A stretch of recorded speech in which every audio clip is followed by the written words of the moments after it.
This is the WWE Raw December 30th, 2024 full show results video which takes place at Toyota Center in Houston, Texas. New Day starts the show and Kofi Kingston demands their music be cut, but he can't really speak over the disdain of the crowd. They head to the ring amidst all the booing, Xavier Woods asking what they even did to the crowd before getting into the ring. Kofi says they have a very limited amount of time and if they don't let them speak, but Jay Uso interrupts them.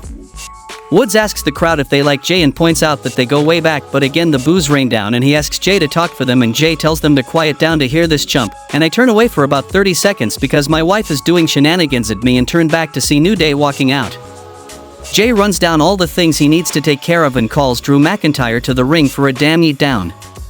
Solo Sikoa, Tama Tonga, and Samoan werewolf Jacob Fatu appear on the Tron, and Solo says last week was the beginning of an end and the Usos make a big mistake going back to Roman Reigns.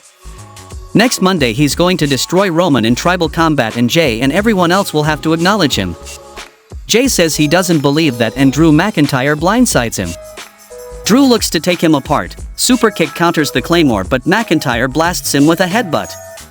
Laying in wait, but referees and road agents hit the ring to back him down, and Drew leaves with his hands raised in a gesture of peace, only to turn on the stage and rush back to the ring to hit a Claymore on Jay Uso. American Nate are interviewed backstage and Chad Gable feels sick of all the talk about how he can't win a title, he has trouble with luchadors, he's been ducking Otis, but tonight he kills his darlings and tonight Dozer will get his final lesson, that the master remains the master forever.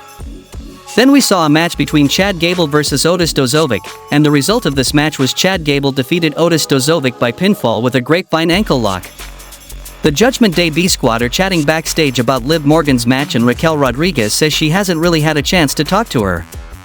Finn Balor is also here and he says he's got a plan to deal with War Raiders. He stops Raquel and asks her to tell Liv from the bottom of his heart that he wishes her the very best of luck next Monday. R-Truth makes his entrance and Pete Dunne blindsides him and beats him down, saying he's nobody's butch. Then we saw a WWE Women's Intercontinental Championship Tournament semifinals match between Dakota Kai vs Zoe Stark, and the result of this match was Dakota Kai defeated Zoe Stark by pinfall with a detonator kick, and moved to the finals. The next match happened between Damian Priest and War Raiders vs Judgment Day, Dominic Mysterio, Finn Balor, and JD McDonough, and the result of this match was Damian Priest and War Raiders defeated Judgment Day by pinfall with South of Heaven from Priest on Dominic Mysterio. Post-match, Balor attacks Priest and beats him down with an assist from Carlito, targeting his leg until War Raiders make the save. Jay Uso runs into Adam Pearce backstage and Pearce says he walked Solo Sikoa out of the building and personally escorted Drew McIntyre out as well, but he knows Jay wants a fight so he's got one next week, Jay Uso vs Drew McIntyre. We get another Penta L0M promo video and we go to break. Back from the commercial, Ludwig Kaiser is in the ring and on the mic and he demands all of our gratitude for himself and talks himself up and calls Braun Breaker out.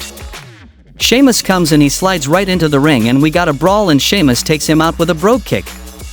Latino World Order and Alpha Academy are hanging out backstage together and Rey Mysterio gives Otis a pep talk and says he knows he's gonna get Chad next time. New Day roll up to give Ray guff for the way he leads the locker room, he tells them to move on, they ask what he's gonna do, and he says if they're feeling froggy, they'll have a tag match. Xavier Woods asks what, is it gonna be mask guy, hat guy, no hat guy? But they accept the challenge and they'll see him soon. Then we saw a WWE Women's Intercontinental Championship Tournament semifinals match between Io Sky vs Lyra Valkyria, and the result of this match was Lyra Valkyria defeated Io Sky by pinfall with a European clutch, and moved to the finals.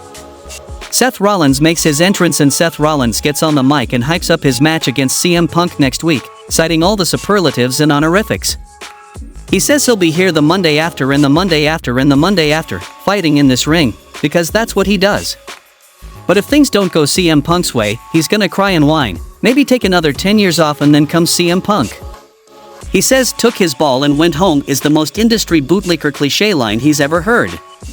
Where'd he get that line from? Did Stone Cold Steve Austin take his ball and go home? He hasn't seen the man in these parts in some time, did she take her ball and go home? Or is it just him? You wanna say he turned his back and abandoned these people, but Seth just wants to cry because Punk abandoned him. He was sick and tired and left and Rollins stayed and ate it and they both made their choices and he has no regrets, none. He wants to talk about the last 10 months, how is Seth's neck? His knee? His insides? He saw Bronson Reed hit 6 tsunamis. Where's his pride? He didn't get a modicum of revenge, but Punk broke Reed's ankle. Self-professed best in the world and martyr. You're damn right, and he came back to make money, and next week he's gonna make a mint making Seth the victim he wants to be, little brother. Rollins says cut the little brother crap. His wife left to raise a kid, and Stone Cold said it was the worst mistake he ever made. Punk left and he wanted this place to die in the echoes of CM Punk chants, and then he got on his buddy's podcast and tore the place down before taking a big chunk of change to go work for the competition. And how'd that work out for ya? He stayed because that's how revolutions are made. You stay in the trenches and fight, and when he takes those 10 months off it'll be because Seth makes him. Punk says he was the first through the wall and he got bloodied for it, paving the way for guys like Rollins. He loved the place he worked but hated the guy in charge, but he loved Seth. He left and Rollins showed his true colors and stabbed Roman in the back, and now he dresses like an idiot. He left because he had to, and he pulled those arrows out after a few years, and he came back because for 7 years they chanted his name. Next week he's coming with a fistful of those arrows and he's jamming them right down Seth's corporate throat. Rollins says he's never said to this face, but Punk has become a cancer to that locker room and in his brain and in this business. Cancer does not cure itself and you have to cut it out, so in 1 week, bring your fistful of arrows and he'll bring his fistful of fire and his eyes of hate and rage, and he'll burn Punk to the ground, and the final Raw of the 2024 goes off the air.